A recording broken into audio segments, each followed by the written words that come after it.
Magnesium ਘਟਦਾ ਹੈ ਤਾਂ ਕੈਲਸ਼ੀਅਮ ਦੀ ਮਾਤਰਾ ਵੀ ਘਟਣੀ ਸ਼ੁਰੂ ਹੋ ਜਾਂਦੀ ਹੈ। ਯਾਨੀ ਬੱਚਾ ਪੈਦਾ ਕਰਨ ਦੀ ਸ਼ਕਤੀ ਹੈ, ਨਪੁੰਸਕਤਾ ਜਿਹੜੀ ਹੈ ਉਹ ਵੱਧ ਗਈ ਆਇਓਡਾਈਜ਼ ਨਮਕ ਜਾਂ ਸੋਡੀਅਮ ਵਾਲੇ ਨਮਕ ਨੂੰ ਯੂਜ਼ ਕਰਨ ਦੇ ਨਾਲ।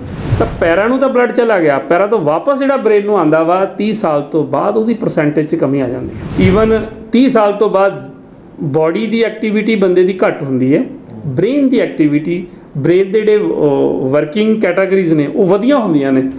ਫੇਫੜਿਆਂ ਦੇ ਕੈਂਸਰ ਤੋਂ ਲੈ ਕੇ ਬੱਚੇਦਾਨੀ ਦੇ ਕੈਂਸਰ ਤੱਕ ਦੇ ਇਹਦੇ ਵਿੱਚ R&D 'ਚ ਉਹਨਾਂ ਨੇ ਇਹਦੀ ਡੋਜ਼ ਦਿੱਤੀ ਹੋਈ ਹੈ। 30 ਸਾਲ ਤੋਂ ਪਹਿਲਾਂ ਅਗਰ ਤੁਸੀਂ ਇੱਕ ਰੋਟੀ ਵੀ ਵੱਧ ਖਾ ਲੋਗੇ ਤੁਹਾਨੂੰ ਤਕਲੀਫ ਨਹੀਂ ਦੇਵੇਗੀ।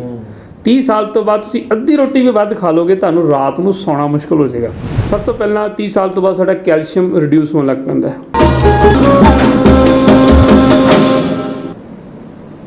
ਸਤਿ ਸ਼੍ਰੀ ਅਕਾਲ ਜੀ, ਨਿਊਜ਼ ਏਸ਼ੀਆ ਪੰਜਾਬੀ ਦੇਖ ਰਹੇ ਹੋ ਤੁਸੀਂ। ਮੇਰਾ ਨਾਮ ਹੈ ਕੁਲਵੰਤ ਸਿੰਘ। ਜਿਉਂ-ਜਿਉਂ ਉਮਰ ਵੱਧਦੀ ਰਹਿੰਦੀ ਹੈ ਤਿਉਂ-ਤਿਉਂ ਸਰੀਰ ਬਿਮਾਰੀਆਂ ਦਾ ਘਰ ਬਣਦਾ ਚਲਾ ਜਾਂਦਾ ਹੈ ਅਤੇ ਇਸ ਦਾ ਕਾਰਨ ਹੈ ਸਾਡਾ ਖਾਣ ਪਾਣ, ਸਾਡਾ ਰਹਿਣ ਸਹਿਣ ਅਤੇ ਸਾਡਾ ਵਾਤਾਵਰਨ। ਇਹ ਤਿੰਨੋਂ ਨੂੰ ਖਰਾਬ ਕਰਨ ਲਈ ਅਸੀਂ ਖੁਦ ਜ਼ਿੰਮੇਵਾਰ ਹਾਂ ਅਤੇ ਇਹਦੇ ਅਸਰ ਅੱਗੇ ਚੱਲ ਕੇ ਕਿੰਨੇ ਭਿਆਨਕ ਰੂਪ ਦੇ ਵਿੱਚ ਸਾਹਮਣੇ ਆਉਂਦੇ ਨੇ, ਇਸ ਤੋਂ ਕੋਈ ਕਿਸੇ ਗੱਲ ਤੋਂ ਲੁਕਿਆ ਛੁਪਿਆ ਨਹੀਂ ਹੈ।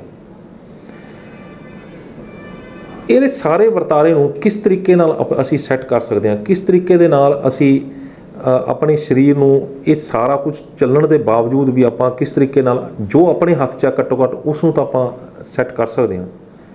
ਇਹਦੀ ਜਾਣਕਾਰੀ ਲੈਣ ਲਈ ਅੱਜ ਅਸੀਂ ਇੱਕ ਵਾਰ ਫੇਰ ਆਏ ਹਾਂ ਮੋਗਾ ਦੇ ਅੰਦਰ ਡਾਕਟਰ ਵਰਿੰਦਰ ਸਿੰਘ ਭੁੱਲਰ ਹੋਣਾ ਕੋਲੇ, ਜਿਨ੍ਹਾਂ ਤੋਂ ਆਪਾਂ ਜਾਣਨ ਦੀ ਕੋਸ਼ਿਸ਼ ਕਰਾਂਗੇ ਕਿ 30 ਸਾਲ ਤੋਂ ਵੱਧ ਜਦੋਂ ਇਨਸਾਨ ਦੀ ਉਮਰ ਹੁੰਦੀ ਹੈ, ਚਾਹੇ ਉਹ ਬੰਦਾ ਹੈ ਚਾਹੇ ਉਹ ਔਰਤ ਹੈ, ਤਾਂ ਉਸ ਨੂੰ ਕਿਸ ਤਰ੍ਹਾਂ ਦੀਆਂ ਅਲਾਮਤਾਂ, ਕਿਸ ਤਰ੍ਹਾਂ ਦੀਆਂ ਬਿਮਾਰੀਆਂ ਘੇਰਾ ਪਾਉਣ ਵਾਲ ਵਧਣੀਆਂ ਸ਼ੁਰੂ ਹੋ ਜਾਂਦੀਆਂ ਨੇ, ਉਹਦੇ ਕੀ ਕਾਰਨ ਨੇ, ਕਿਵੇਂ ਆਪਾਂ ਉਸ ਚੀਜ਼ ਦਾ ਇਲਾਜ ਕਰ ਸਕਦੇ ਹਾਂ ਅਤੇ ਮੁੜ ਕੇ ਇਹ ਦੁਬਾਰਾ ਸਾਨੂੰ ਨਾ ਘੇਰਨ ਬਿਮਾਰੀਆਂ, ਉਹਦੇ ਤੋਂ ਬਚਾਅ ਲਈ ਕੀ ਸਾਨੂੰ ਜਿਹੜੇ ਨੇ ਉਹ ਪ੍ਰੀਕਾਸ਼ਨਸ ਲੈਣੀਆਂ ਚਾਹੀਦੀਆਂ ਨੇ।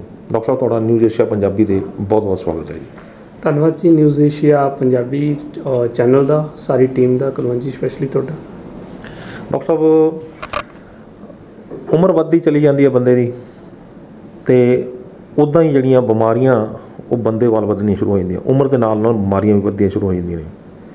ਪਹਿਲਾਂ ਤਾਂ ਇਹ ਦੱਸੋ ਵੀ ਇਹ ਸਾਰਾ ਵਰਤਾਰਾ ਕਿਉਂ ਬਦਲਦਾ ਹੈ, ਕਿਉਂ ਇੱਕ ਚੰਗਾ ਭਲਾ ਇਨਸਾਨ ਜਿਹੜਾ ਉਹ ਬਿਮਾਰੀਆਂ ਦੇ ਮੂੰਹ ਵੱਲ ਜਾਣਾ ਸ਼ੁਰੂ ਹੋ ਜਾਂਦਾ ਹੈ, ਇੱਕ ਖਾਸ ਉਮਰ ਤੋਂ ਬਾਅਦ ਹੀ ਇਹ ਸਾਰਾ ਕੁਝ ਕਿਉਂ ਹੋਣਾ ਸ਼ੁਰੂ ਹੋ ਜਾਂਦਾ ਅਤੇ ਆਪਾਂ ਇਸ ਤੋਂ ਕਿਵੇਂ ਬਚ ਸਕਦੇ ਹਾਂ? ਇਹਦੇ ਵਿੱਚ ਕੁਲਵੰਤ ਜੀ ਮੇਨ ਚੀਜ਼ ਹੈਗੀ ਕਿ ਸਾਡੀ ਬਾਡੀ ਅਕੋਰਡਿੰਗ ਟੂ ਏਜ ਆਪਣਾ ਜਿਹੜਾ ਵਰਕਿੰਗ ਸਾਈਕਲ ਆ, ਉਹਦਾ ਕੰਮ ਕਰਨ ਦਾ ਜਿਹੜਾ ਤਰੀਕਾ ਹੈ ਉਹਦੇ 'ਚ ਬਦਲਾਅ ਆਉਂਦੇ ਰਹਿੰਦੇ ਨੇ।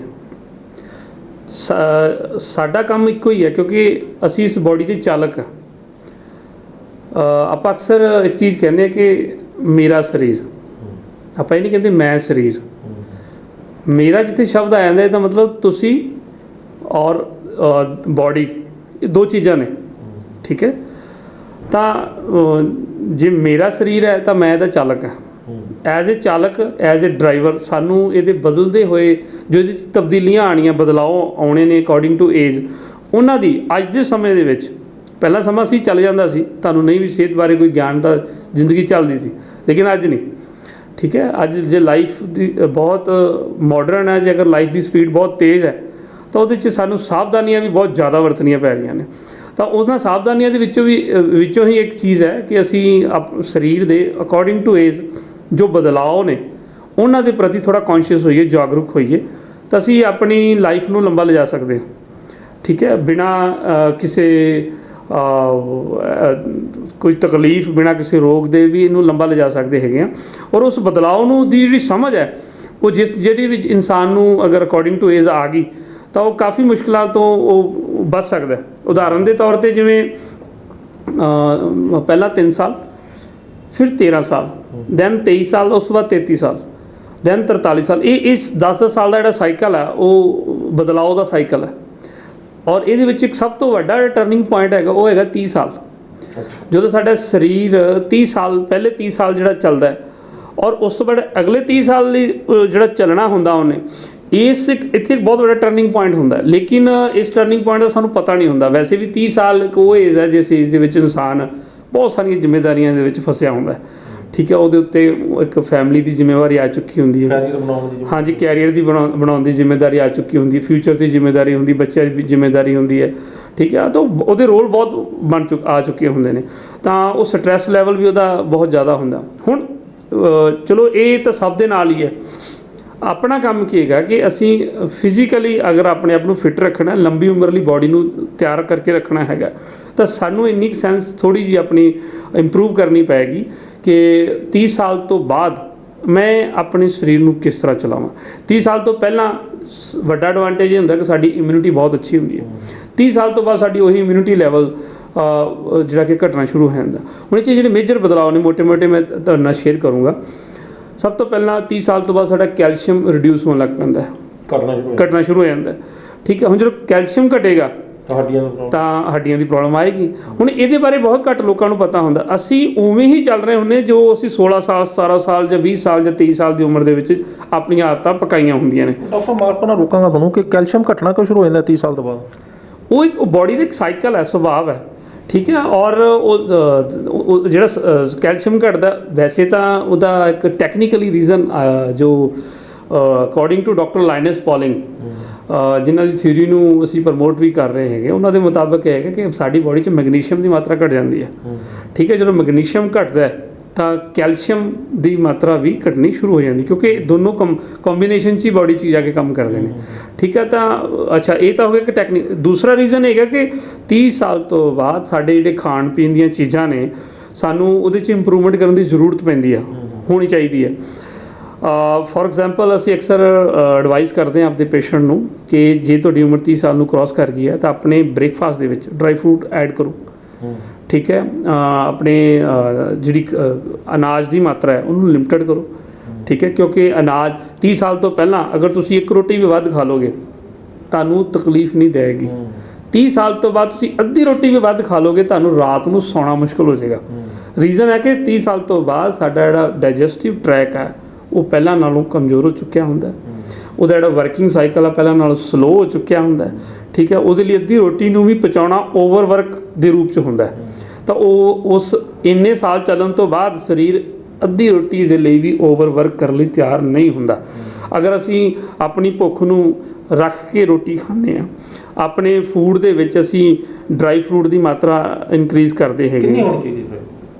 ਉਹ ਡਰਾਈ ਫਰੂਟ ਹਮੇਸ਼ਾ ਹੀ, ਮੈਂ ਲਾਸਟ ਵੀ ਇੰਟਰਵਿਊ 'ਚ ਕਿਹਾ ਸੀ ਕਿ ਡਰਾਈ ਫਰੂਟ ਨੂੰ ਜਦੋਂ ਵੀ ਸ਼ੁਰੂ ਕਰੋ ਉਹਨੂੰ ਮੈਡੀਸਨ ਸਮਝ ਕੇ ਸ਼ੁਰੂ ਕਰਨਾ, ਉਹਨੂੰ ਬਦਾਮ ਸਮਝ ਕੇ ਸ਼ੁਰੂ ਨਹੀਂ ਕਰਨਾ ਕਿ ਬਦਾਮ ਔਰ ਮੁੱਠੀ ਭਰੀ ਔਰ ਮੂੰਹ ਦੇ ਵਿੱਚ 10-20 ਪਾ ਲਏ ਤਾਂ ਦਿੱਕਤ ਆ ਜਾਏਗੀ, ਕਿਉਂਕਿ ਸਾਡੀ ਬੋਡੀ ਪਹਿਲਾਂ ਇੱਕ ਚੀਜ਼ਾਂ ਨਹੀਂ ਲੈ ਰਹੀ ਸੀ। ਤਾਂ ਜੇ ਤੁਸੀਂ ਉਹਨੂੰ ਸ਼ੁਰੂ ਕਰਨਾ, ਚਾਹੇ ਬਦਾਮ ਹੈ, ਚਾਹੇ ਕਿਸ਼ਮਿਸ਼ ਹੈ, ਚਾਹੇ ਅਖਰੋਟ ਹੈ, ਠੀਕ ਹੈ, ਇਹ ਸਾਰੀਆਂ ਚੀਜ਼ਾਂ ਨੂੰ ਤੁਸੀਂ ਮੈਡੀਸਨਲੀ ਹੀ ਇੱਕ ਡੋਜ਼ ਦੇ ਵਿੱਚ ਲੈਣਾ ਹੈ। 2 ਗਿਰੀਆਂ ਤੋਂ ਸ਼ੁਰੂ ਕਰੋ, ਅਖਰੋਟ ਦੀ ਅੱਧੀ ਗਿਰੀ ਤੋਂ ਸ਼ੁਰੂ ਕਰੋ। ਜਿਵੇਂ ਜਿਵੇਂ ਬਾਡੀ ਇਹਨੂੰ ਲੈਣਾ ਸ਼ੁਰੂ ਕਰੇਗੀ ਉਵੇਂ ਉਵੇਂ ਬਾਡੀ ਤੁਹਾਨੂੰ ਆਪਣੇ ਸਿੰਪਟਮ ਵੀ ਦੇਗੀ, ਦੱਸੇਗੀ ਕਿ ਤੁਹਾਨੂੰ ਪਿਆਸ ਵਧੇਗੀ, ਤੁਹਾਡਾ ਮੂੰਹ ਵੀ ਸੁੱਕ ਸਕਦਾ ਹੈਗਾ। ਉਸ ਟਾਈਮ 'ਤੇ ਤੁਸੀਂ ਆਪਣੀ ਪਾਣੀ ਦਾ ਲੈਵਲ ਵੀ ਪੂਰਾ ਕਰੋਗੇ। ਤਾਂ ਬਾਡੀ ਸਭ ਕੁਝ ਦੱਸਦੀ ਹੈ ਜਦੋਂ ਤੁਸੀਂ ਇਹਨਾਂ ਚੀਜ਼ਾਂ ਨੂੰ ਕਰਦੇ ਹੋ। ਜਿਵੇਂ ਆਪਾਂ ਕੋਈ ਵੀ ਕਿਸੇ ਤਰ੍ਹਾਂ ਦੀ ਮੈਡੀਸਨ ਲੈਂਦੇ ਹਾਂ ਤਾਂ ਮੈਡੀਸਨ ਲੈਣ ਤੋਂ ਬਾਅਦ ਆਪਾਂ ਕਹਿੰਦੇ ਜੀ ਮੇਰਾ ਹੁਣ ਮੂੰਹ ਸੁੱਕਦਾ, ਜਾਂ ਮੈਨੂੰ ਪਿਆਸ ਜ਼ਿਆਦਾ ਲੱਗਣ ਲੱਗ ਪਈ ਹੈਗੀ ਹੈ, ਜਾਂ ਮੈਨੂੰ ਨੀਂਦ ਜ਼ਿਆਦਾ ਆਉਣ ਲੱਗ ਪਈ, ਇਹ ਸਿੰਪਟਮ ਹੁੰਦੇ ਮੈਡੀਸਨ। ਉਸੇ ਤਰ੍ਹਾਂ ਖੁਰਾਕ ਜਿਹੜੀ ਡਾਈਟ ਹੁੰਦੀ ਉਹਦੇ ਵੀ ਇੱਕ ਸਿੰਪਟਮ ਹੁੰਦੇ ਆ ਜਿਹਨੂੰ ਅਸੀਂ ਪਹਿਲਾਂ ਕਦੀ ਲਿਆ ਹੀ ਨਹੀਂ ਹੁੰਦਾ। ਤਾਂ ਜਿਹਨੂੰ ਆਪਾਂ ਪਹਿਲਾਂ ਕਦੀ ਲਿਆ ਹੀ ਨਹੀਂ ਹੈਗਾ ਉਹਦੀ ਅਗਰ ਆਪਾਂ ਡੋਜ਼ ਲੈਣੀ ਹੈ ਤਾਂ ਉਹਨੂੰ ਮੈਡੀਸਨ ਦੀ ਡੋਜ਼ 'ਚ ਹੀ ਸ਼ੁਰੂ ਕਰਨਾ ਹੈ, ਹਮੇਸ਼ਾ ਓਵਰਡੋਜ਼ ਦੇ ਵਿੱਚ ਸ਼ੁਰੂ ਨਹੀਂ ਕਰਨਾ ਹੈਗਾ। ਸੋ ਮੈਂ ਗੱਲ ਕਰ ਰਹੀ ਸੀ ਕਿ 30 ਸਾਲ ਤੋਂ ਬਾਅਦ ਕੈਲਸ਼ੀਅਮ ਨੇ ਘਟਣਾ ਹੈ।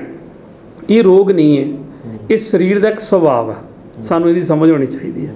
ਤਾਂ ਸਾਨੂੰ ਕੈਲਸ਼ੀਅਮ ਜਿਹੜੇ ਸੋਰਸਸ ਨੇ ਉਹਨਾਂ ਦੀ ਮਾਤਰਾ ਸਾਡੇ ਫੂਡ 'ਚ ਸਾਨੂੰ ਵਧਾਉਣੀ ਹੈ। ਪਲੱਸ ਜਿਹੜੇ ਹੱਡੀ ਨੂੰ ਖੋਰਨ ਦਾ ਕੰਮ ਕਰਦੇ ਨੇ ਉਹਨਾਂ ਦੀ ਮਾਤਰਾ ਅਸੀਂ ਖਤਮ ਕਰ ਦੇਣੀ ਹੈ। ਬਹੁਤ ਸਾਰੀਆਂ ਚੀਜ਼ਾਂ ਹੱਡੀ ਨੂੰ ਖੋਰਨ ਦਾ ਕੰਮ ਕਰਦੀਆਂ ਨੇ। ਫੋਰ ਐਗਜ਼ਾਮਪਲ ਜਿਵੇਂ RO ਵਾਟਰ ਹੈ, ਅਗਰ ਉਹਦਾ TDS 100 ਤੋਂ ਥੱਲੇ ਹੈ ਤਾਂ ਐਸਿਡਿਕ ਹੈ, ਹੱਡੀ ਖੋਰੇਗਾ, ਠੀਕ ਹੈ। ਅਗਰ ਤੁਸੀਂ ਸੋਡੀਅਮ ਜ਼ਿਆਦਾ ਲੈ ਰਹੇ ਹੋ, ਵਾਈਟ ਨਮਕ ਜਿਹੜਾ ਆਇਓਡਾਈਜ਼ ਨਮਕ ਹੈ ਉਹਦੀ ਮਾਤਰਾ ਜ਼ਿਆਦਾ ਹੈ ਤਾਂ ਹੱਡੀ ਖੋਰੇਗਾ, ਠੀਕ ਹੈ। ਅਗਰ ਜਿਸ ਤਰ੍ਹਾਂ ਹੁਣ ਰਿਸਰਚ ਦੇ ਵਿੱਚ ਤਾਂ ਬਹੁਤ ਸਾਰੀ ਰਿਸਰਚ ਇਸ ਤਰ੍ਹਾਂ ਦੀ ਆ ਚੁੱਕੀਆਂ ਜਿਹਦੇ ਵਿੱਚ ਇਹ ਵੀ ਦੱਸਿਆ ਕਿ ਰਿਫਾਈਨਡ ਦਾ ਵੀ ਇਹਦੇ 'ਚ ਬਹੁਤ ਵੱਡਾ ਰੋਲ ਹੈ, ਠੀਕ ਹੈ।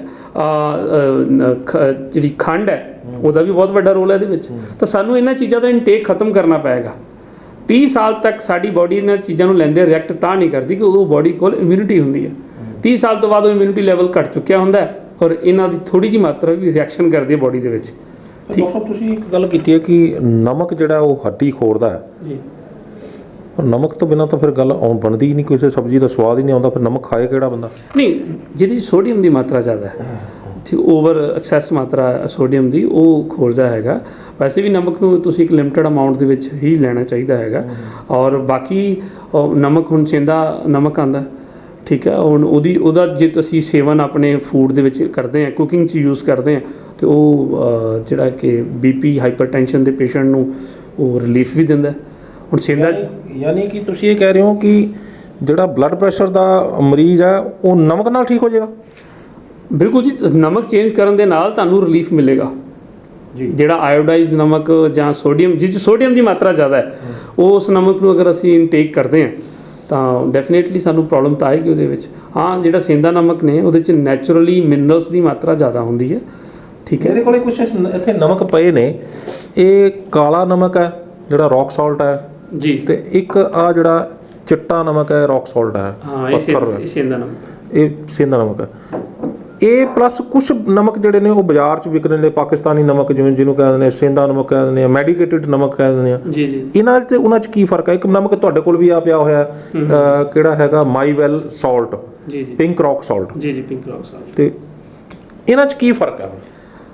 ਫਰਕ ਸਭ ਤੋਂ ਦੇਖੋ, ਇਹ ਜਿਹੜੇ ਚਟਾਨੀ ਨਮਕ ਨੇ ਇਹ ਸਾਡੇ ਕੁਦਰਤੀ ਤਰੀਕੇ ਦੇ ਨਾਲ ਬਣੇ ਹੋਏ ਨਮਕ ਨੇ। ਪਹਿਲੀ ਚੀਜ਼, ਇਹਨਾਂ 'ਤੇ ਕੋਈ ਕੈਮੀਕਲੀ ਛਿੜਕਾਅ ਨਹੀਂ ਹੁੰਦਾ। ਇਹਦੀ ਕਿਸਮਾਂ ਬਹੁਤ ਨੇ, 7-8 ਤਰ੍ਹਾਂ ਦੀਆਂ ਕਿਸਮਾਂ ਹੁੰਦੀਆਂ ਨੇ ਨਮਕ ਦੀਆਂ। ਇਹ ਜਿਹੜਾ ਸੇਂਦਾ ਨਮਕ ਆ, ਸੇਂਦਾ ਹੁਣ ਸਾਰੇ ਸੇਂਦਾ ਹੀ ਹੁੰਦੇ, ਚਾਹੇ ਪਿੰਕ ਲੈ ਲਓ, ਚਾਹੇ ਬਰਾਊਨੀ ਲੈ ਲਓ, ਚਾਹੇ ਵਾਈਟ ਲੈ ਲਓ, ਸੇਂਦਾ ਹੀ ਹੈ। ਹਾਂ, ਇਹਨਾਂ ਦੇ ਵਿੱਚ ਮਿਨਰਲਸ ਦੀ ਜਿਹੜੀ ਮਾਤਰਾ ਹੈ ਉਹ ਵੈਰੀ ਕਰ ਜਾਂਦੀ ਹੈ।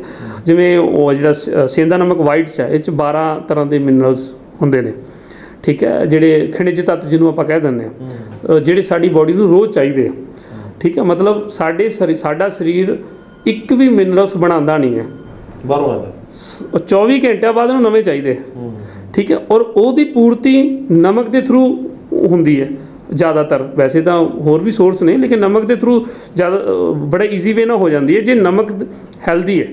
ਅਗਰ ਮੈਡੀਕੇਟਡ ਨਮਕ ਹੈਗਾ ਤਾਂ ਉਹਦੇ 'ਚ ਅੱਛੀ ਵੈਰਾਈਟੀ ਜਿਹੜੀ ਹੈਗੀ ਉਹ ਸੇਂਦਾ ਦੀ ਮੰਨੀ ਗਈ ਹੈ। ਆਯੁਰਵੇਦਾ ਦੇ ਅੰਦਰ ਵੀ ਇਹਦੇ ਬਾਰੇ ਕਾਫੀ ਕੁਝ ਲਿਖਿਆ ਹੋਇਆ। ਔਰ ਸੇਂਦਾ 'ਚ ਵੀ ਕਾਫੀ ਕਿਸਮਾਂ, ਵਾਈਟ ਆ ਗਿਆ ਉਹ 'ਚ 12 ਤਰ੍ਹਾਂ ਦੇ ਮਿਨਰਲਸ, ਬਰਾਊਨੀ ਆ ਗਿਆ ਉਹ 'ਚ 30 ਤੋਂ ਪਲੱਸ ਤਰ੍ਹਾਂ ਦੇ ਮਿਨਰਲਸ। ਅਗਰ ਪਿੰਕ ਜਿਹੜੀ ਸਭ ਤੋਂ ਪੌਸ਼ ਕਿਸਮ ਆ, ਜਿਹੜੀ ਕਿ ਪੂਰੇ ਯੂਰਪ ਦੇ ਵਿੱਚ ਪਿੰਕ ਰੌਕ ਸਾਲਟ ਚੱਲਦਾ ਹੈ, ਉੱਥੇ ਆਇਓਡਾਈਜ਼ ਨਮਕ ਬੈਨ ਹੈ। ਸਭ ਤੋਂ ਪਹਿਲੀ ਕੰਟਰੀ ਡੈਨਮਾਰਕ ਸੀ ਜਿਹਨੇ 1985 'ਚ ਬੈਨ ਕੀਤਾ ਸੀ, ਠੀਕ ਹੈ। ਔਰ ਉਹਦੇ ਬੈਨ ਕਰਨ ਦਾ ਜਿਹੜਾ ਰੀਜ਼ਨ ਸੀ, ਉਹਨਾਂ ਦੀ ਹੈਲਥ ਐਡਵਾਈਜ਼ਰ ਨੇ ਲਿਖਿਆ, ਉਹ ਕਹਿੰਦੇ ਵੀ ਰੀਜ਼ਨ ਇਹ ਸੀ ਕਿ ਅਸੀਂ ਦੇਖਿਆ ਕਿ ਇੰਪੋਟੈਂਸੀ, ਯਾਨੀ ਬੱਚਾ ਪੈਦਾ ਕਰਨ ਦੀ ਸ਼ਕਤੀ, ਨਪੁੰਸਕਤਾ ਜਿਹੜੀ ਹੈ ਉਹ ਵੱਧ ਗਈ ਆਇਓਡਾਈਜ਼ ਨਮਕ ਜਾਂ ਸੋਡੀਅਮ ਵਾਲੇ ਨਮਕ ਨੂੰ ਯੂਜ਼ ਕਰਨ ਦੇ ਨਾਲ। ਡੈਨਮਾਰਕ ਦੀ ਗਵਰਨਮੈਂਟ ਨੇ 85 'ਚ ਫਿਰ ਬੈਨ ਕੀਤਾ, ਅੱਛਾ, ਠੀਕ ਹੈ। ਉਸ ਤੋਂ ਬਾਅਦ ਫਿਰ ਯੂਰਪ ਦੇ ਵਿੱਚ ਜਿਹੜਾ ਕਿ ਚਟਾਨੀ ਨਮਕ ਦੀ ਅੱਜ ਵੀ ਬਹੁਤ ਵੱਡੀ ਲੈਵਲ ਤੇ ਡਿਮਾਂਡ ਹੈ। ਹਾਂ, ਇੱਕ ਪਿੰਕ ਨਮਕ ਜਿਹੜਾ ਹੈ ਤੁਸੀਂ ਵੀ ਪੈਕ ਦੇ ਵਿੱਚ ਹੈ ਜੀ, ਇਹਦੀ ਕੀ ਖਾਸੀਅਤ ਹੈ ਜੀ? ਇਹ ਉਹੀ ਪੌਸ਼ ਕਿਸਮ ਨੂੰ ਅਸੀਂ ਇੰਡੀਆ ਦੇ ਵਿੱਚ ਆਪਣੇ ਜਿਹੜੇ ਪੇਸ਼ੈਂਟ ਜੁੜੇ ਹੋਏ ਨੇ ਉਹਨਾਂ ਨੂੰ ਯੂਜ਼ ਕਰਨ ਲਈ ਅਸੀਂ ਦਿੱਤਾ ਹੈਗਾ, ਕਿਉਂਕਿ ਇਹਦੀ ਅਵੇਲੇਬਿਲਟੀ ਇੰਡੀਆ ਦੇ ਵਿੱਚ ਬਹੁਤ ਜ਼ਿਆਦਾ ਨਹੀਂ ਸੀ, ਠੀਕ ਹੈ। ਤੇ ਲੇਕਿਨ ਇਹ ਜ਼ਰੂਰ ਹਰ ਵਾਰੀ ਸਾਡੇ ਨਾਲ ਜਿਹੜੇ ਪਰਿਵਾਰ ਜੁੜੇ ਹੋਏ ਡਿਮਾਂਡ ਸੀ ਉਹਨਾਂ ਦੀ ਕਿ ਅਗਰ ਤੁਸੀਂ ਇਹਦੇ ਬਾਰੇ ਦੱਸ ਰਹੇ ਹੋ ਤਾਂ ਸਾਨੂੰ ਪ੍ਰੋਵਾਈਡ ਵੀ ਕਰਵਾਓ। ਤਾਂ ਦੈਨ ਇਹਨੂੰ ਪਾਕਿਸਤਾਨ ਤੋਂ ਹੀ ਇਹਨੂੰ ਇੰਪੋਰਟ ਕੀਤਾ ਜਾਂਦਾ, ਠੀਕ ਹੈ। ਲਾਹੌਰ ਤੋਂ ਇਹਨੂੰ ਇੰਪੋਰਟ ਕਰਦੇ ਹਾਂ ਅਸੀਂ, ਉੱਧਰ ਦੀਆਂ ਚਟਾਨਾਂ।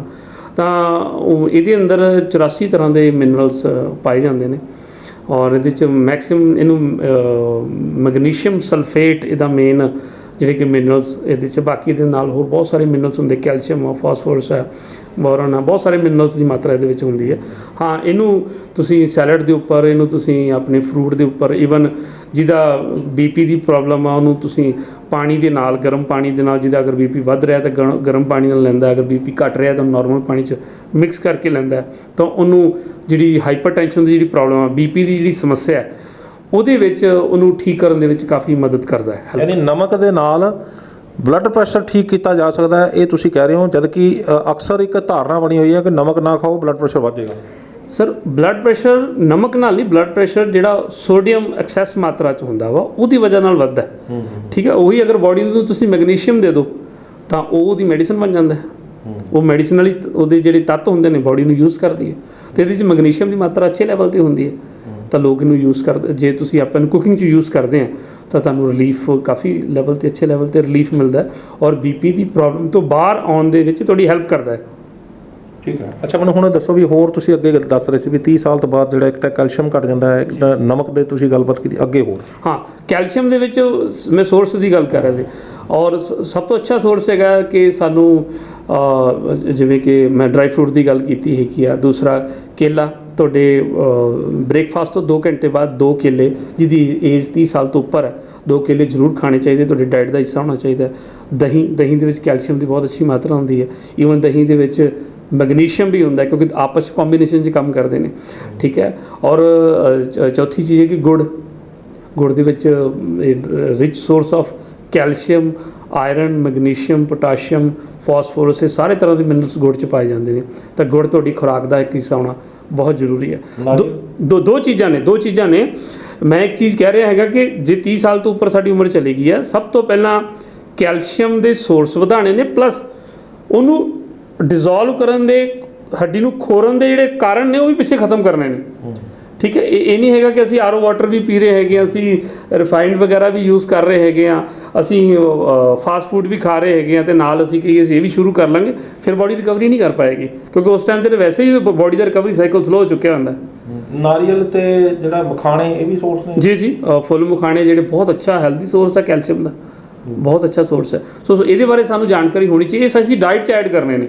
ਅਗਰ ਇਹਨਾਂ ਨੂੰ ਅਸੀਂ ਕੰਟੀਨਿਊ ਡਾਈਟ 'ਚ ਐਡ ਕਰਦੇ ਹਾਂ, ਨਾਰਮਲ ਹੁੰਦਾ ਕਿ 30 ਸਾਲ ਤੋਂ ਬਾਅਦ ਜਿਵੇਂ ਸਾਡੀ ਏਜ ਵੱਧਦੀ ਹੈ, ਤੁਸੀਂ ਦੇਖਿਆ ਹੋਊਗਾ, ਬੰਦਾ ਨਹਾਉਣ ਜਾਂਦਾ, ਮੱਗ ਉਠਾਉਂਦਾ, ਚੁੱਕ ਪੈ ਜਾਂਦੀ ਹੈ, ਠੀਕ ਹੈ। ਉਹ ਕਹਿੰਦਾ ਜੀ ਨੀਚੇ ਗਈ, ਧੌਣ ਉੱਪਰ ਆਈ ਨਹੀਂ।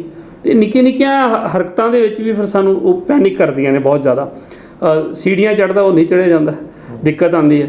ਤਾਂ ਬੈਠਣ ਲੱਗਦਾ, ਉੱਠਿਆ ਨਹੀਂ ਜਾਂਦਾ, ਦਿੱਕਤ ਆਉਂਦੀ ਹੈ। ਤਾਂ ਇਹ ਜਿਹੜੀ ਸਮੱਸਿਆ ਹੈ, ਉਹ ਜਿਹੜੀ ਉਹ ਡਿਊ ਟੂ ਕੈਲਸ਼ੀਅਮ ਜਿਹੜਾ ਡਿਜ਼ੋਲਵ ਹੁੰਦਾ, ਰਿਡਿਊਸ ਹੁੰਦਾ ਬਾਡੀ ਦੇ ਵਿੱਚ, ਉਹਦੀ ਵਜ੍ਹਾ ਨਾਲ ਇਹ ਸਮੱਸਿਆ ਆਉਂਦੀ। ਤਾਂ ਇਸ ਕਰਕੇ ਸਾਨੂੰ 30 ਸਾਲ ਤੋਂ ਬਾਅਦ ਕੈਲਸ਼ੀਅਮ ਸੋਰਸਸ ਵਧਾਉਣੇ ਨੇ, ਪਲੱਸ ਕੈਲਸ਼ੀਅਮ ਨੂੰ ਘਟਾਉਣ ਵਾਲੇ ਜਿਹੜੇ ਸੋਰਸਸ ਨੇ ਉਹ ਵੀ ਪਿੱਛੋਂ ਬੰਦ ਕਰਨੇ ਨੇ। ਗੋਲੀਆਂ ਵੀ ਖਾ ਸਕਦੇ ਹਾਂ ਕੈਲਸ਼ੀਅਮ ਦੀਆਂ ਅਤੇ ਉਹ ਜਿਹੜੇ ਮੈਗਨੀਸ਼ੀਅਮ ਦੀਆਂ? ਨਹੀਂ, ਇਹ ਜਿੰਨਾ ਨੈਚੁਰਲੀ ਸੋਰਸ ਹੋਏਗਾ ਉਨੇ ਬੈਸਟ ਹੈਗਾ ਜੀ। ਅਤੇ ਇਸ ਤੋਂ ਇਲਾਵਾ ਹੋਰ ਵੀ ਕੋਈ ਕਾਰਨ ਨੇ ਜਿਹੜੇ ਆਪਾਂ ਨੂੰ 30 ਸਾਲ ਦੀ ਉਮਰ ਤੋਂ ਬਾਅਦ ਜਿਹੜੇ ਤੰਗ ਕਰਦੇ ਨੇ ਅਤੇ ਜਿਨ੍ਹਾਂ ਨੂੰ ਆਪਾਂ ਨੂੰ ਰੋਕਣ ਦੀ ਲੋੜ ਹੈ? 30 ਸਾਲ ਤੋਂ ਬਾਅਦ ਇੱਕ ਦੂਸਰੀ ਚੀਜ਼ ਇਹ ਹੁੰਦੀ ਹੈ ਕਿ ਜਿਹੜਾ ਬਲੱਡ ਹੈ, ਉਹਦਾ ਜਿਹੜਾ ਸਰਕੂਲੇਸ਼ਨ ਹੈ ਬਲੱਡ ਦਾ, ਨਾਰਮਲ ਕੀ ਆਪਾਂ ਜਿਸ ਤਰ੍ਹਾਂ ਹੁਣ ਬੈਠੇ ਹੋਏ ਹਾਂ, ਬਲੱਡ ਬ੍ਰੇਨ ਤੋਂ ਪੈਰਾਂ ਨੂੰ ਜਾ ਰਿਹਾ, ਪੈਰ ਤੋਂ ਵਾਪਸ ਫਿਰ ਬ੍ਰੇਨ ਨੂੰ ਆ ਰਿਹਾ। ਇੱਕ ਚੀਜ਼ ਦੀ ਕੁਲਵੰਤ ਮੈਂ ਤੁਹਾਨੂੰ ਕੁਐਸਚਨ ਪੁੱਟ ਕਰੂੰਗਾ। ਆਪਾਂ ਨੂੰ ਇਹ ਤਾਂ ਪਤਾ ਹੈ ਕਿ ਉੱਪਰੋਂ ਨੀਚੇ ਚੀਜ਼ ਚਲੇ ਜਾਂਦੀ ਹੈ, ਲੇਕਿਨ ਥੱਲੋਂ ਜਿੱਥੋਂ ਵੀ ਚੀਜ਼ ਉੱਪਰ ਨੂੰ ਜਾ ਰਹੀ ਹੁੰਦੀ ਹੈ, ਉਹਦੇ ਪਿੱਛੇ ਕੋਈ એનર્ਜੀ ਕੰਮ ਕਰਦੀ ਹੈ, ਪ੍ਰੈਸ਼ਰ ਹੁੰਦਾ ਹਾਰਟ ਦਾ। ਕੋਈ ਚੀਜ਼ ਤਾਂ ਮੰਨ ਲਓ ਆਪਾਂ ਤੁਸੀਂ ਖੂਹ ਦੇ ਵਿੱਚੋਂ ਪਾਣੀ ਕੱਢ ਰਹੇ ਹੋ, ਤਾਂ ਉਹਦੇ 'ਚ ਕੁਛ ਨਾ ਕੁਛ ਮਸ਼ੀਨ, ਤੁਸੀਂ ਟੁੱਲੂ ਪੰਪ ਲਗਾਓਗੇ ਫਿਰ ਹੀ ਪਾਣੀ ਆਏਗਾ ਨਾ ਬਾਹਰ, ਠੀਕ ਹੈ। ਤਾਂ ਸਾਡੀ ਬਾਡੀ ਦੇ ਵਿੱਚ ਕਿਹੜਾ ਇਹੋ ਜਿਹਾ ਟੁੱਲੂ ਪੰਪ ਲੱਗਿਆ ਕਿ ਪੈਰਾਂ ਤੋਂ ਪਾਣੀ ਉੱਪਰ, ਬਲੱਡ ਉੱਪਰ ਆ ਗਿਆ, ਠੀਕ ਹੈ ਨਾ। ਤਾਂ ਪੰਪਿੰਗ, ਹਾਰਟ ਦੀ ਜਿਹੜੀ ਪੰਪਿੰਗ ਹੈ, ਤਾਂ ਹੁੰਦਾ ਕਿ 30 ਸਾਲ ਤੋਂ ਬਾਅਦ ਸਾਡਾ ਜਿਹੜਾ ਬ੍ਰੇਨ ਹੈ ਵੈਸੇ ਹੀ ਅਲੱਗ-ਅਲੱਗ ਤਰ੍ਹਾਂ ਦੀਆਂ ਸਟਰੈਸ ਦੇ ਵਿੱਚ ਆਇਆ ਹੁੰਦਾ, ਜਿਹਦੇ ਨਾਲ ਆਕਸੀਜਨ ਲੈਵਲ ਘਟ ਜਾਂਦਾ। ਆਕਸੀਜਨ ਲੈਵਲ ਜਦੋਂ ਘਟਦਾ ਤਾਂ ਬਹੁਤ ਸਾਰੇ ਖਣਿਜ ਤੱਤ, ਸਪੈਸ਼ਲੀ ਮੈਗਨੀਸ਼ੀਅਮ, ਇਹਦਾ ਵੀ ਲੈਵਲ ਨੀਚੇ ਆ ਜਾਂਦਾ। ਔਰ ਜਦੋਂ ਇਹਨਾਂ ਚੀਜ਼ਾਂ ਦਾ ਲੈਵਲ ਨੀਚੇ ਆ ਜਾਂਦਾ ਤਾਂ ਸਟਰੈਸ ਲੈਵਲ ਹੈਵੀ ਹੋ ਜਾਂਦਾ। ਸਟਰੈਸ ਲੈਵਲ ਹੈਵੀ ਹੁੰਦਾ, ਬਾਡੀ ਦਾ pH ਵੀ ਡਾਊਨ ਹੋ ਜਾਂਦਾ। ਬਾਡੀ ਦਾ pH ਡਾਊਨ ਹੋ ਗਿਆ ਤਾਂ ਸਾਡੇ ਜਿਹੜੇ ਸੈੱਲ ਦਾ ਅੰਦਰਲਾ ਇਨਵਾਇਰਮੈਂਟ ਉਹ ਐਸਿਡਿਕ ਹੋ ਜਾਂਦਾ, ਠੀਕ ਹੈ। ਔਰ ਜਦੋਂ ਐਸਿਡਿਕ ਹੋ ਜਾਂਦਾ ਉਸ ਤੋਂ ਬਾਅਦ ਫਿਰ ਬਲੱਡ ਨੂੰ ਵੀ ਸਰਕੂਲੇਟ ਕਰਨਾ ਟਫ ਹੋ ਜਾਂਦਾ। ਤਾਂ ਪੈਰਾਂ ਨੂੰ ਤਾਂ ਬਲੱਡ ਚਲਾ ਗਿਆ, ਪੈਰਾਂ ਤੋਂ ਵਾਪਸ ਜਿਹੜਾ ਬ੍ਰੇਨ ਨੂੰ ਆਉਂਦਾ ਵਾ 30 ਸਾਲ ਤੋਂ ਬਾਅਦ ਉਹਦੀ ਪਰਸੈਂਟੇਜ 'ਚ ਕਮੀ ਆ ਜਾਂਦੀ ਆ, ਠੀਕ ਹੈ। ਔਰ ਜਿਹਦੇ ਨਾਲ ਤੁਸੀਂ ਦੇਖੋ ਜੀ ਕਿ ਲੋਕ 30 ਸਾਲ ਤੋਂ ਬਾਅਦ ਜ਼ਿਆਦਾ ਸ਼ਕਤੀ ਕਮਜ਼ੋਰ, ਸੁਭਾਅ ਚਿੜਚਿੜਾ, ਗੁੱਸਾ ਵੱਧ ਜਾਂਦਾ, ਔਰ ਜਿਹੜੀ ਨਜ਼ਰ ਕਮਜ਼ੋਰ ਹੋ ਜਾਂਦੀ ਹੈ, ਕਿਉਂਕਿ ਅਲਟੀਮੇਟ ਤਾਂ ਅੱਖਾਂ ਦੀਆਂ ਜਿਹੜੀਆਂ ਵੇਨਸ ਨੇ, ਆਰਟਰੀਜ਼ ਨੇ, ਉਹਨਾਂ ਨੂੰ ਤਾਂ ਬਲੱਡ ਦੀ ਸਪਲਾਈ ਚਾਹੀਦੀ ਹੈ, ਠੀਕ ਹੈ। ਉਹ ਤਾਂ ਜਿਹਦੀ ਵਜ੍ਹਾ ਨਾਲ ਆਈਸਾਈਟ ਵੀਕ ਹੋ ਜਾਂਦੀ ਹੈ।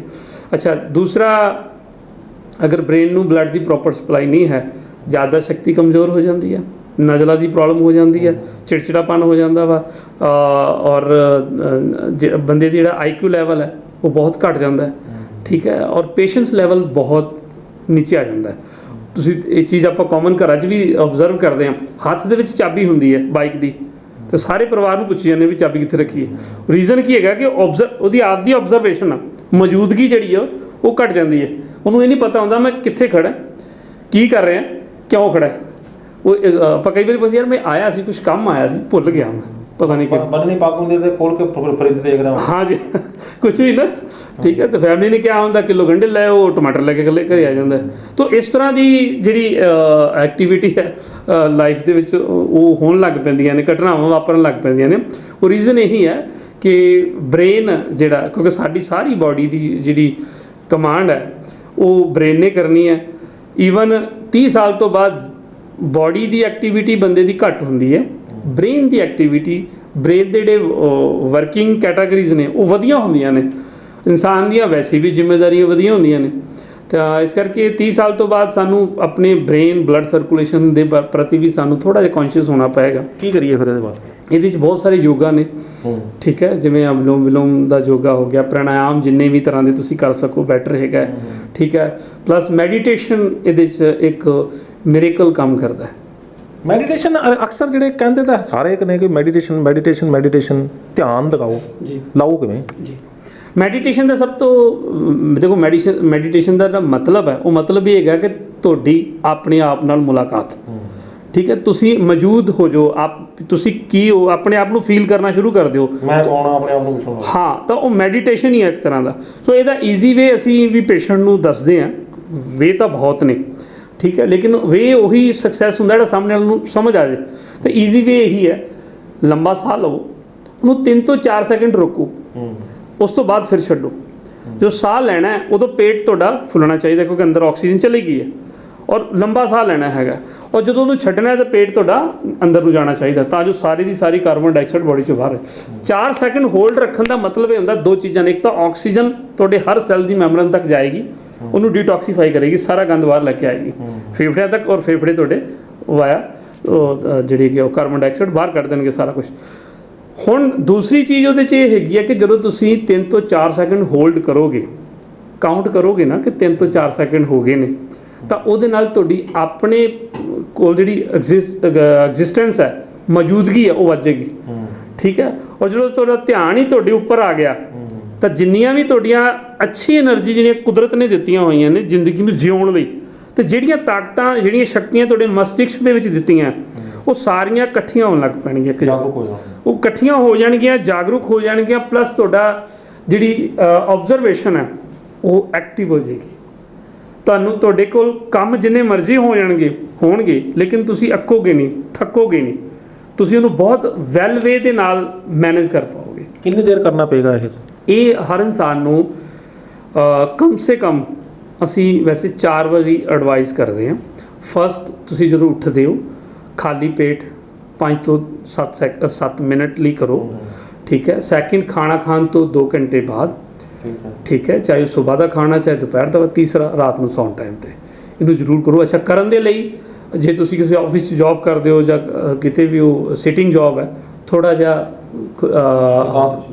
ਖੁੱਲ੍ਹੇ ਮਾਹੌਲ 'ਚ ਜਾਓ, ਠੀਕ ਹੈ, ਜਿੱਥੇ ਹਵਾ ਸਰਕੂਲੇਟ ਕਰ ਰਹੀ ਹੈ। ਚਾਹੇ ਖੜੇ ਹੋ ਕੇ ਕਰ ਲਓ, ਇਹਦੇ ਲਈ ਕੋਈ ਪਾਰਟੀਕੂਲਰ ਪੋਸਚਰ ਦੀ ਜ਼ਰੂਰਤ ਨਹੀਂ ਹੈ ਕਿ ਤੁਸੀਂ ਇਸ ਅਵਸਥਾ 'ਤੇ ਹੀ ਬਹਿਣਾ। ਖੜੇ ਹੋ ਤਾਂ ਉੱਥੇ ਕਰ ਲਓ, ਚੇਅਰ 'ਤੇ ਬੈਠੇ ਹੋ ਤਾਂ ਉੱਥੇ ਕਰ ਲਓ, ਜੇ ਲੇਟੇ ਹੋ ਤਾਂ ਉੱਥੇ ਕਰ ਲਓ। ਇਹਦਾ ਡਿਪਰੈਸ਼ਨ ਵੀ ਠੀਕ ਹੋ ਜਾਂਦਾ। ਬਿਲਕੁਲ ਜੀ, ਡਿਪਰੈਸ਼ਨ ਵੀ, ਕਿਉਂਕਿ ਜਦੋਂ ਤੁਸੀਂ ਇਹਨੂੰ ਕਰੋਗੇ ਇਹਦੇ ਨਾਲ ਆਕਸੀਜਨ ਲੈਵਲ ਵੱਧ ਜਾਣਾ। ਜਿਹੜੀ ਮੈਂ ਚੀਜ਼ ਤੁਹਾਨੂੰ ਦੱਸੀ ਕਿ ਸਟ੍ਰੈਸ ਲੈਵਲ ਵਧਣ ਨਾਲ ਪੀਐਚ ਘਟਦਾ, ਮਤਲਬ ਆਕਸੀਜਨ ਲੈਵਲ ਘਟ ਜਾਂਦਾ, ਤੇ ਇਹਨੇ ਵਧਾ ਦੇਣਾ ਆਕਸੀਜਨ ਲੈਵਲ। ਜਦੋਂ ਆਕਸੀਜਨ ਲੈਵਲ ਵੱਧ ਗਿਆ, ਤੁਹਾਡੇ ਹਰ ਸੈੱਲ ਤੱਕ ਦਾ এনवायरमेंट ਬਦਲ ਦੇਣਾ, ਅੰਦਰਲੇ ਬਾਡੀ ਦਾ। ਉਹਨੇ ਬਲੱਡ ਨੂੰ ਵੀ ਸਰਕੂਲੇਟ ਕਰਨਾ ਹੈ, ਬ੍ਰੇਨ ਦੇ ਸਾਰੇ ਸਿਗਨਲ ਹਰ ਸੈੱਲ ਤੱਕ ਜਾਣੇ ਵੀ ਸ਼ੁਰੂ ਹੋ ਜਾਣੇ ਨੇ। ਤੇ ਉਹੀ ਚੀਜ਼ ਜਿਹੜੀ ਤੁਹਾਨੂੰ ਛੋਟੀ ਜੀ ਸਮੱਸਿਆ ਪਹਾੜ ਲੱਗਦੀ ਹੈ, ਫਿਰ ਤੁਹਾਨੂੰ ਪਹਾੜ ਜਿੱਡੀ ਸਮੱਸਿਆ ਵੀ ਫੁੱਲ ਲੱਗਣ ਲੱਗ ਪੈਂਦੀ ਹੈ। ਰੀਜ਼ਨ ਹੈ ਕਿ ਤੁਹਾਡੀ ਬ੍ਰੇਨ ਦੀ ਆਬਜ਼ਰਵੇਸ਼ਨ, ਸਮਝ ਵੱਧ ਜਾਂਦੀ ਹੈ, ਸੈਂਸ ਐਕਟਿਵ ਹੋ ਜਾਂਦੀਆਂ ਨੇ ਜਿਹੜੀਆਂ ਡੀਐਕਟਿਵ ਸੀ ਪਹਿਲਾਂ। ਤੇ ਇਹ ਕਾਫੀ ਹੈ ਕਿ ਇਸ ਤੋਂ ਇਲਾਵਾ ਵੀ ਜਿਹੜਾ 30 ਸਾਲ ਦੀ ਵੱਧ ਉਮਰ ਦੇ ਬੰਦੇ ਨੇ ਉਹਨਾਂ ਨੂੰ ਕੁਝ ਹੋਰ ਵੀ ਕਰਨ ਦੀ ਲੋੜ ਹੈ ਤਾਂ ਕਿ ਉਹਨਾਂ ਦਾ ਸਰੀਰ ਤੰਦਰੁਸਤ ਰਹੇ। ਜੀ ਦੇਖੋ, ਫਸਟ ਆਫ ਆਲ ਜਿਹੜੀ ਆਪਾਂ ਮੈਡੀਟੇਸ਼ਨ ਦੀ ਗੱਲ ਕੀਤੀ ਆ, ਦੂਸਰਾ ਜਿੰਨੀਆਂ ਵੀ ਨੈਚੁਰਲ ਸੋਰਸਸ ਨੇ ਉਹਨਾਂ ਨੂੰ ਸਾਨੂੰ ਆਪਣੀ ਡਾਈਟ 'ਚ ਐਡ ਕਰਨਾ ਪਏਗਾ 30 ਸਾਲ ਤੋਂ ਬਾਅਦ ਬੈਟਰ ਲਾਈਫ ਲਈ। ਤੀਸਰਾ, ਆਪਣੀ ਹੈਬਿਟਸ 'ਤੇ ਫੋਕਸ ਕਰਨਾ ਪਏਗਾ। ਹੁਣ ਬਹੁਤ ਸਾਰੇ ਲੋਕਾਂ ਦੀ ਆਦਤ ਹੈ ਕਿ ਰੋਟੀ ਤੋਂ ਬਾਅਦ ਚਾਹ ਪੀਣੀ ਹੀ ਪੀਣੀ ਹੈ, ਠੀਕ ਹੈ। 30 ਸਾਲ ਤੋਂ ਬਾਅਦ ਜੇ ਤੁਸੀਂ, ਵੈਸੇ ਇਹ ਤਾਂ 30 ਸਾਲ ਤੋਂ ਪਹਿਲਾਂ ਵੀ ਹੈ, ਠੀਕ ਹੈ, ਲੇਕਿਨ ਆਪਣਾ ਟੌਪਿਕ 30 ਸਾਲ ਤੋਂ ਬਾਅਦ ਹੈ। ਖਾਣਾ ਖਾਣ ਤੋਂ ਬਾਅਦ ਜਿੰਨੇ ਵੀ ਚਾਹ ਪੀਏ, ਜੋ ਵੀ ਇਨਸਾਨ ਚਾਹ ਪੀਏਗਾ ਉਹਨੂੰ ਕੌਨਸਟੀਪੇਸ਼ਨ ਹੋਣੀ ਹੀ ਹੋਣੀ ਹੈ, ਕਿਉਂਕਿ ਚਾਹ ਦੇ ਨੇ ਜਿਹੜੇ ਜੋ ਅਸੀਂ ਰੋਟੀ ਖਾਣਾ ਖਾ ਰਹੇ ਫੂਡ ਲੈ ਰਹੇ ਹਾਂ ਉਹਦੇ ਅੰਦਰ ਜਿਹੜੇ ਪ੍ਰੋਟੀਨ ਹੁੰਦੇ ਨੇ, ਤਾਂ ਚਾਹ ਨੇ ਉਹਦੇ ਪ੍ਰੋਟੀਨ ਨੂੰ ਹਾਰਡ ਕਰ ਦੇਣਾ ਹੁੰਦਾ। ਉਹ ਹਾਰਡ ਹੋਇਆ ਪ੍ਰੋਟੀਨ ਸਾਡੀ ਜਿਹੜੀ ਇੰਟੈਸਟਾਈਨ ਆ, ਆਂਤ ਹੈ ਜਿਹੜੀ, ਉਹਦੇ ਅੰਦਰ ਉਹ ਜੰਮ ਜਾਂਦਾ ਹੈ, ਠੀਕ ਹੈ। ਉਹ ਮਲ ਜੰਮ ਜਾਂਦਾ। ਹੁਣ ਬਾਡੀ ਦੇ ਨੇਚਰ ਦੇ ਹਿਸਾਬ ਨਾਲ, ਨੇਚਰ ਦੇ ਨਿਯਮ ਦੇ ਹਿਸਾਬ ਨਾਲ ਜੋ ਤੁਸੀਂ ਅੱਜ ਖਾਧਾ ਉਹ 24 ਘੰਟੇ ਦੇ ਵਿੱਚ ਡਿਟੌਕਸੀਫਾਈ ਹੋਣਾ ਚਾਹੀਦਾ। ਉਹ ਮਲ ਦੇ ਰੂਪ ਦੇ ਵਿੱਚ ਅੰਦਰ ਰੁਕ ਗਿਆ ਤਾਂ ਅਗਲੇ ਦਿਨ ਉਹਨੇ ਸੜਨਾ ਹੈ। ਜੋ ਸੜੇਗਾ ਤਾਂ 103 ਤਰ੍ਹਾਂ ਦੀਆਂ ਗੈਸਾਂ ਤਿਆਰ ਹੁੰਦੀਆਂ ਨੇ, ਜਿਹਨੂੰ ਮੈਡੀਕਲੀ ਲੈਂਗੁਏਜ ਦੇ ਵਿੱਚ, ਪੈਥੋਲੋਜੀਕਲ ਲੈਂਗੁਏਜ ਦੇ ਵਿੱਚ ESR ਬੋਲਿਆ ਜਾਂਦਾ, ਯੂਰਿਕ ਐਸਿਡ ਬੋਲਿਆ ਜਾਂਦਾ ਹੈਗਾ, OTPT ਵੱਧ ਕੇ, ਉਹ ਬੈਡ ਕੋਲੈਸਟਰੋਲ ਵੱਧ ਕੇ ਬੋਲਿਆ ਜਾਂਦਾ ਹੈਗਾ। ਉਹ ਸਾਰਾ ਕੁਝ ਉਹੀ ਨੇ, ਉਹ 103 ਗੈਸਾਂ ਦਾ ਹੀ ਰੂਪ ਹੈਗਾ। ਤਾਂ ਜਦੋਂ 103 ਗੈਸਾਂ ਪੇਟ 'ਚ ਬਣਨਗੀਆਂ ਉਹ ਉੱਪਰ ਨੂੰ ਆਉਣਗੀਆਂ ਸਰ, ਉਬਾਲਾ ਵੱਜੇਗਾ। ਫਿਰ ਉੱਪਰ ਨੂੰ ਆਉਣਗੇ ਤਾਂ ਰਸਤੇ 'ਚ ਕਿੰਨਾ ਕੁਛ ਆਉਂਦਾ, ਰਸਤੇ 'ਚ ਪਿੱਤਾ ਆਉਂਦਾ ਸਟੋਨ ਬਣਨ ਲਈ, ਰਸਤੇ 'ਚ ਲੀਵਰ ਆਉਂਦਾ ਫੈਟੀ ਹੋਣ ਦੇ ਲਈ, ਰਸਤੇ ਦੇ ਵਿੱਚ ਹਾਰਟ ਆਉਂਦਾ ਵਾ ਹਾਈਪਰਟੈਂਸ਼ਨ ਦੇ ਲਈ, ਰਸਤੇ ਦੇ ਵਿੱਚ ਥਾਇਰਾਇਡ ਆਉਂਦਾ, ਰਸਤੇ ਦੇ ਵਿੱਚ ਤੁਹਾਡਾ ਕੰਠ ਆ ਗਿਆ, ਫੇਫੜੇ ਵੀ ਆ ਗਏ, ਠੀਕ ਹੈ। ਰਸਤੇ 'ਚ ਤੁਹਾਡੀਆਂ ਆਈਜ਼ ਆ ਗਏ, ਉਸ ਤੋਂ ਬਾਅਦ ਆਈਜ਼ ਆ ਗਏ, ਫਿਰ ਬ੍ਰੇਨ ਆ ਗਿਆ। ਉਹ ਉਬਾਲਾ ਜਦੋਂ ਉੱਪਰ ਨੂੰ ਪੈਣਾ ਹੈਗਾ ਤਾਂ ਅਲਟੀਮੇਟ ਤਾਂ ਉਹਨੇ ਸਾਰੀ ਦੀ ਸਾਰੀ ਬੋਡੀ ਐਸਿਡ ਤਾਂ ਭਰ ਦੇਣੀ ਹੈ, ਠੀਕ ਹੈ। ਤਾਂ ਇਹਨਾਂ ਚੀਜ਼ਾਂ ਨੂੰ ਸਾਨੂੰ ਸਮਝਣਾ ਪਏਗਾ, ਠੀਕ ਹੈ। ਜੇ ਸਵਾਦ ਹੈ ਨੋ ਡਾਊਟ, ਬਹੁਤ ਉਹ ਕਹਿੰਦੇ ਜੀ ਸਾਨੂੰ ਰੋਟੀ ਨਹੀਂ ਸਵਾਦ ਲੱਗਦੀ, ਸਾਨੂੰ ਚਾਹ ਅੱਛੀ ਲੱਗਦੀ ਹੈਗੀ ਆ। ਉਹ ਦੋ ਚੀਜ਼ਾਂ ਰੱਖ ਸਕਦੇ ਹਾਂ। ਦੇਖੋ, ਸਵਾਦ ਕਦੀ ਖੁਰਾਕ ਨਹੀਂ ਹੁੰਦਾ ਜੀ, ਅਤੇ ਖੁਰਾਕ ਕਦੀ ਸਵਾਦ ਨਹੀਂ ਹੁੰਦੀ, ਠੀਕ ਹੈ। ਇੱਕ ਏਜ ਤੱਕ ਤੁਸੀਂ ਸਵਾਦ ਲਈ ਜ਼ਿੰਦਗੀ ਜਿਉ ਸਕਦੇ ਹੋ, ਪਰ ਪੂਰੀ ਏਜ, ਪੂਰੀ ਲਾਈਫ ਸਵਾਦ ਲਈ ਜ਼ਿੰਦਗੀ ਜਿਉਣਾ, ਇਹ ਸਾਨੂੰ ਬਹੁਤ ਵੱਡੇ ਵੱਡੇ ਰੋਗਾਂ ਵਿੱਚ ਧਕੇਲ ਦਿੰਦੀ ਹੈ। ਮੈਂ ਦੇਖ ਰਿਹਾ ਕਿ ਤੁਸੀਂ ਖਾਣ ਪਾਣ ਦੀ ਗੱਲ ਕੀਤੀ ਹੈ ਅਤੇ ਕੁਛ ਮਿਲਟਸ ਆਪਣੇ ਸਾਹਮਣੇ ਪਏ ਨੇ, ਦਰਸ਼ਕਾਂ ਦੇ ਜਾਣਕਾਰੀ ਦੱਸ ਦਈਏ ਕਿ 5 ਤਰ੍ਹਾਂ ਦੇ ਮਿਲਟਸ ਜਿਹੜੇ ਨੇ, ਉਹ ਜਿਸ ਤਰ੍ਹਾਂ ਡਾਕਟਰ ਅਮਰ ਸਿੰਘ ਆਜ਼ਾਦ ਹੋਣੀ ਜਿਹੜੇ ਰਿਕਮੈਂਡ ਕਰਦੇ ਨੇ, ਉਸੇ ਤਰ੍ਹਾਂ ਡਾਕਟਰ ਵਰਿੰਦਰ ਸਿੰਘ ਭੁੱਲਰ ਹੋਣੀ ਵੀ ਜਿਹੜੇ ਨੇ 5 ਤਰ੍ਹਾਂ ਦੇ ਮਿਲਟਸ ਜਿਹੜੇ ਨੇ ਉਹ ਰਿਕਮੈਂਡ ਕਰਦੇ ਨੇ। ਕੋਦਰਾ, ਕੰਗਣੀ, ਹਰੀ ਕੰਗਣੀ, ਕੁਟਕੀ, ਸਵਾਂਗ, ਇਹ 5 ਤਰ੍ਹਾਂ ਦੇ ਮਿਲਟਸ ਇਹ ਵੀ ਰਿਕਮੈਂਡ ਕਰਦੇ ਨੇ। ਕੀ ਕਣਕ ਤੇ ਚੌਲ ਛੱਡ ਦੇਣੇ ਚਾਹੀਦੇ ਨੇ ਜਿਵੇਂ ਡਾਕਟਰ ਆਜ਼ਾਦ ਕਹਿੰਦੇ ਨੇ?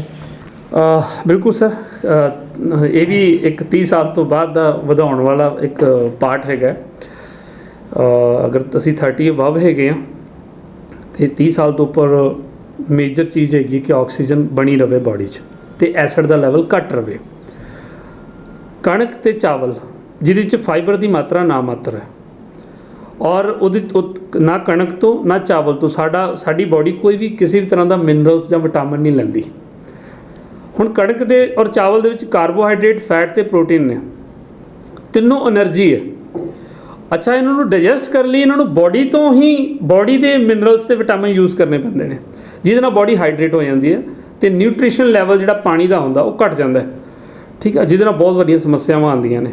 ਕਿਉਂਕਿ ਉਸੇ ਮਿਨਰਲਸ ਵਾਟਰ ਦੇ ਥਰੂ ਹੀ ਹਾਰਟ ਨੇ ਵੀ ਪੰਪਿੰਗ ਕਰਨੀ ਹੈ, ਲੀਵਰ ਨੇ ਵੀ ਕੰਮ ਕਰਨੇ ਆ, ਤੁਹਾਡੇ ਬ੍ਰੇਨ ਨੇ ਵੀ, ਸਕਿਨ ਨੇ ਵੀ, ਰੀਪਰੋਡਕਟਿਵ ਆਰਗਨ ਨੇ, ਬਹੁਤ ਸਾਰਾ ਐਕਟੀਵਿਟੀਜ਼ ਕਰਨੀਆਂ ਹੁੰਦੀਆਂ। ਉਹ ਤਾਂ ਇਹਨੂੰ ਡਾਈਜੈਸਟ ਕਰਦੇ ਕਰਦੇ ਬਾਡੀ ਹਾਈਡਰੇਟ ਹੋ ਜਾਂਦੀ ਹੈ। ਉਹਦਾ ਅਲਟਰਨੇਟ ਬਹੁਤ ਅੱਛੇ ਤਰੀਕੇ ਨਾਲ ਹੈਗਾ ਔਰ rich source of minerals, vitamin and proteins ਦਾ ਹੈਗਾ, that is the millets therapy, ਜਿਹੜੇ ਕਿ ਪੁਰਾਤਨ ਸਮੇਂ ਦੇ ਇਤਿਹਾਸ ਵੱਲ ਜਾਈਏ ਤਾਂ 500-600 ਸਾਲ ਪੁਰਾਣਾ ਅਨਾਜ ਆ ਜੋ ਸਾਡੇ ਘਰਾਂ 'ਚ ਹੁੰਦਾ ਸੀ, ਅੱਜ ਅਲੋਪ ਹੋ ਗਿਆ ਅਲੱਗ-ਅਲੱਗ ਤਰੀਕੇ ਦੇ, ਅਲੱਗ-ਅਲੱਗ ਵਜ੍ਹਾ ਦੇ ਨਾਲ। ਲੇਕਿਨ ਇਹ ਬੜੇ ਅੱਛੇ ਸੋਰਸ ਨੇ ਜਿਨ੍ਹਾਂ ਨੂੰ ਤੁਸੀਂ ਆਪਣੇ ਬਾਡੀ ਨੂੰ ਫੂਡ ਦੇ ਰੂਪ 'ਚ ਦਿਓ, ਲੇਕਿਨ ਇਹਨੂੰ ਫੂਡ ਮੰਨ ਕੇ ਨਾ ਲਵੋ, ਦਵਾਈ ਮੰਨ ਕੇ ਲਵੋ। ਇਹ ਨਹੀਂ ਹੈਗਾ ਕਿ ਤੁਸੀਂ ਅਗਰ ਤੁਹਾਡੇ ਕੋਲ ਕੋਦਰਾ ਹੈ ਤਾਂ ਤੁਸੀਂ ਆਖੋ 7 ਦਿਨ ਮੈਂ ਇਹੀ ਖਾਣਾ।